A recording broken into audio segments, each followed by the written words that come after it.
दोस्तों तो इस वीडियो में बात करेंगे एबीएस मरीन सर्विसेज आईपीओ और बायोटेक्स इंडस्ट्रीज आईपीओ के बारे में। तो जानेंगे कि कंपनी का बिजनेस कैसा है, इसके फाइनेंशियल कैसे हैं, प्री मार्केट में प्रीमियम किस प्राइस के ऊपर ट्रेड कर रहा है और किस आईपीओ से कितना प्रॉफिट हो सकता है और आपको इन दोनों में से किस में अप्लाई करना है। तो चलिए वीडियो को शुरू करते हैं। लेकिन इससे पहले कि मैं वीडियो को शुरू करूँ, अगर आप इस चैनल पर पहली बार विजिट कर रहे हैं या फिर आपने चैनल अब तक सब्सक्राइब नहीं किया है तो चैनल को सब्सक्राइब कर लें और वीडियो को भी लाइक कर दें। पहले बात कर लेते हैं बायोटेक्स इंडस्ट्रीज आईपीओ के बारे में। आईपीओ 10 मई यानी कि कल ही ओपन हुआ है और ये 14 मई को क्लोज होने वाला है। फेस वैल्यू 10 रुपये पर शेयर है। बुकिंग प्राइस 94 रुपीज़ है और आईपीओ में 1200 शेयर्स का लॉट है। आईपीओ के साइज को देखें तो आईपीओ 14.47 करोड़ का है। इस आईपीओ में देखें तो डे 1 में अच्छी सब्सक्रिप्शन देखने को नहीं मिले और आईपीओ मात्र 0.80 टाइम सब्सक्राइब हुआ। एचएनआईज पोर्सन 0.77 टाइम और रिटेल पोर्शन में आईपीओ 0.75 टाइम सब्सक्राइब हुआ।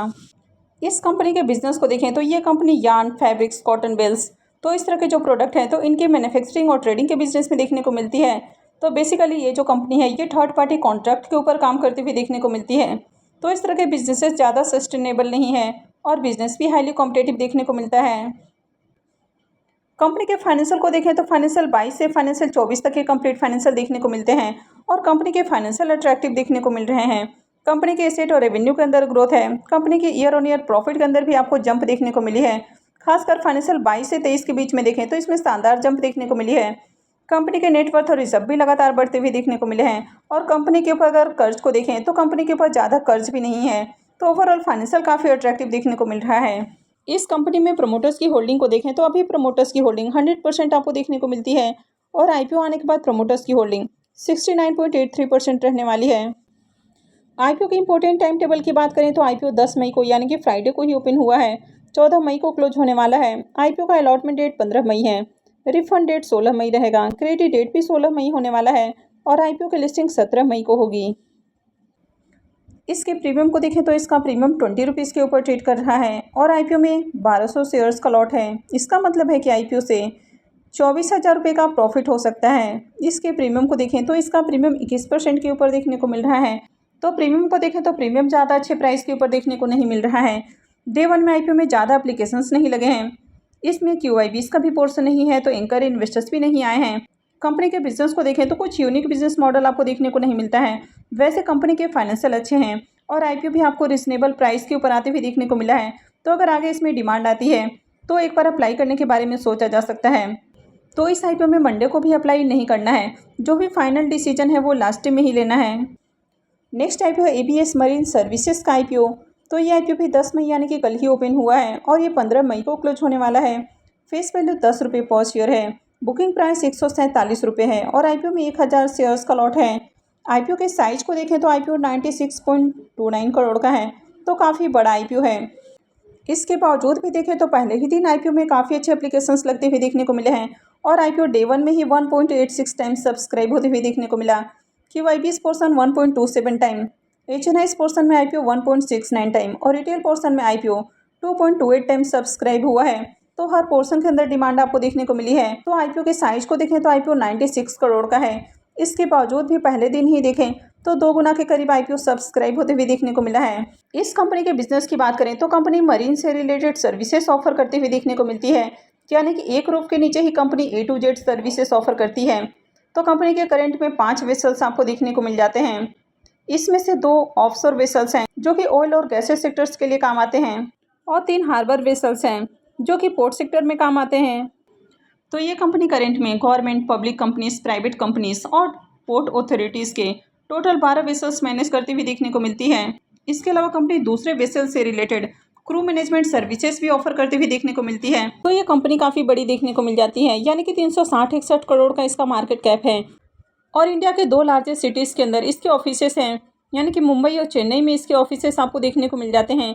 इसके ब्रांच ऑफिस को देखें तो कोचीन में इसका ब्रांच ऑफिस देखने को मिलता है और काकीनाडा में इसका सैटेलाइट ऑफिस है। तो ओवरऑल कंपनी का बिजनेस अच्छा है। हालांकि कंपनी देखें तो बड़ी देखने को मिलती है और इसका बिजनेस काफ़ी ज़्यादा फैला हुआ देखने को मिलता है, यानी कि मरीन से related company end to end services offer करती हुई देखने को मिलती है। कंपनी के फाइनेंशियल को देखें तो फाइनेंशियल 22 से 24 के कंप्लीट फाइनेंशियल है। कंपनी के एसेट को देखें तो ईयर ऑन ईयर कंपनी के एसेट बढ़ते हुए देखने को मिले हैं। कंपनी के रेवेन्यू को भी देखें तो ईयर ऑन ईयर कंपनी के रेवेन्यू के अंदर भी शानदार जंप है।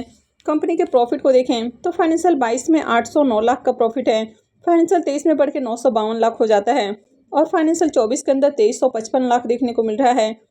तो फाइनेंशियल 23 से 24 के अंदर इसके प्रॉफिट के अंदर शानदार जंप देखने को मिली है और फाइनेंशियल 24 में इसका जो प्रॉफिट है वो पिछले साल के मुकाबले 2.5 गुना की इसमें जंप देखने को मिल रही है।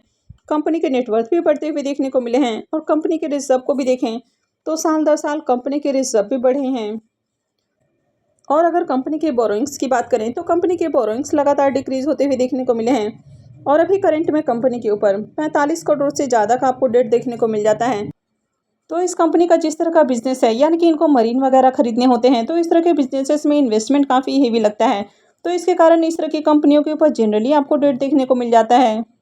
लेकिन कंपनी के ऊपर जितना डेट है इससे कहीं ज़्यादा कंपनी के पास रिजर्व हैं और कंपनी बढ़िया प्रॉफिट भी बना रही है, तो ओवरऑल कंपनी के फाइनेंशियल काफ़ी बढ़िया हैं।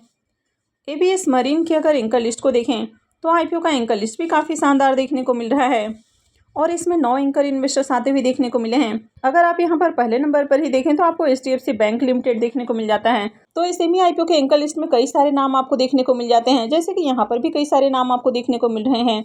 लेकिन जो बड़े बड़े बैंक हैं वे सेमी आईपीओ के एंकर लिस्ट में आपको देखने को नहीं मिलते हैं, लेकिन इसमें देखें तो आपको एचडीएफसी बैंक का भी नाम देखने को मिल रहा है। तो ओवरऑल आईपीओ का जो एंकर लिस्ट है वो काफ़ी शानदार देखने को मिल रहा है। इस कंपनी में प्रमोटर्स की होल्डिंग को देखें तो अभी प्रमोटर्स की होल्डिंग 86.50% है और आईपीओ आने के बाद प्रमोटर्स की होल्डिंग 63.42% रहने वाली है। इस आईपीओ के इंपॉर्टेंट टाइम टेबल की बात करें तो आईपीओ 10 मई यानी कि फ्राइडे को ही ओपन हो चुका है और ये 15 मई को क्लोज होने वाला है। आईपीओ का अलॉटमेंट डेट 16 मई रहेगा, रिफंड डेट 17 मई होने वाला है, क्रेडिट डेट भी 17 मई रहेगा और आईपीओ की लिस्टिंग 21 मई को होने वाली है। इसके प्रीमियम को देखें तो इसका प्रीमियम अभी 100 रुपीज़ के ऊपर ट्रेड कर रहा है और आईपीओ में 1000 शेयर्स का लॉट है। इसका मतलब है कि आईपीओ से 1 लाख रुपए करीब प्रॉफिट हो सकता है। इसके प्रीमियम को देखें तो इसका प्रीमियम 68% के ऊपर ट्रेड कर रहा है, तो इसका प्रीमियम काफ़ी हाई प्राइस के ऊपर देखने को मिल रहा है। कंपनी के बिजनेस को देखें तो बिजनेस अच्छा है, कंपनी के फाइनेंशियल भी काफ़ी अट्रैक्टिव हैं, कंपनी के ऊपर बहुत ज़्यादा डेट भी नहीं है। आईपीओ का एंकर लिस्ट काफ़ी शानदार देखने को मिला है और पहले ही दिन देखें तो आईपीओ में बढ़िया एप्लीकेशंस भी लगते हुए देखने को मिले हैं। तो ये आईपीओ भी पूरी तरह से पॉजिटिव देखने को मिल रहा है, हालांकि यहाँ पर कुछ नेगेटिव पॉइंट्स भी हैं। वैसे अगर इसमें कुछ नेगेटिव पॉइंट्स की बात करें तो प्राइस वाइज देखें तो आईपीओ थोड़ा सा आपको ओवर वैल्यूड देखने को मिलता है और आईपीओ का साइज भी बड़ा है, लेकिन ओवरऑल जिस तरह इसमें डिमांड है तो इसमें भी अप्लाई किया जा सकता है और ये आईपीओ भी आपको बढ़िया प्रॉफिट बना कर दे सकता है। लेकिन अप्लाई करने से पहले आप मार्केट को भी जरूर ध्यान में रखें कि ओवरऑल मार्केट कैसा है और अपने रिस्क रिवॉर्ड को जरूर एनालाइज करें और उसके बाद ही किसी भी आईपीओ में अप्लाई करें। तो आई होप कि आपको जानकारी अच्छी लगी होगी। तो अगर आपने इस वीडियो को अब तक लाइक नहीं किया है तो वीडियो को लाइक कर दें और चैनल को भी सब्सक्राइब करके रखें और वीडियो को अंत तक देखने के लिए आप सबका बहुत बहुत धन्यवाद।